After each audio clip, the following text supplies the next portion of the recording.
আমি যখন মাঘ মাসের কনকনে শীতে রাত থাকতে উঠে গলা সারতে বসতাম, তখন আমার বন্ধুরা প্রায় সকলেই ঘুমিয়ে ঘুমিয়ে ভোরের স্বপ্ন দেখত, যা নাকি সত্যি হয়ে ওঠে।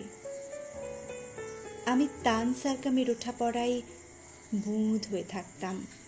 তখন স্বপ্ন টপ্ন দেখা হতো না, কেবল দুপুরে টিফিনের সময় স্কুলের পাশেই বয়ে যাওয়া একলা নদীটির কাছে গিয়ে দাঁড়াতাম আর বলতাম, দেখিস তোর মতো একদিন আমিও যাব, নানা দেশ, নানা মানুষ আর নানা অচেনার জগতে। দেখিস একদিন ঠিক যাব। পুজোর সময় বন্ধুরা দল বেঁধে ফুচকা খেত, ডাকলেও আমি সে দলে ফেরিনি। গলার যত্ন। উঁচু ক্লাসে উঠতেই অনেকের বই খাতার ভাঁজে যখন সিনেমার ছবি, আমার ব্যাকরণ খাতার পেছন মলাটে তখন দরবারের নতুন তান লেখা। আমার গান আমার হাত ধরে নিয়ে যাচ্ছিল অন্য পথে। অনেক দূর থেকে দেখা যাচ্ছিল অন্য আকাশ, অন্য আলো, অন্য রং। কোণে দেখা এক অপূর্ব আলোর বিকেলে আমার বিয়ে হয়ে গেল। সানাই, রঙিন বেনারসি, রজনীগন্ধা।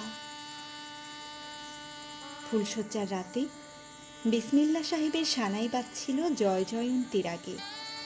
ভারী ইচ্ছে করছিল পাশে শুয়ে থাকা অজানা মানুষটার সাথে বন্ধুত্ব করি। তাকে জিজ্ঞেস করি, জানো এটা কি রাগ? লজ্জায় জিজ্ঞেস করা হয়নি। অনেক দিন পর গান যখন আমার হাত ছেড়ে দিয়ে একা ফেলে চলে গেছে,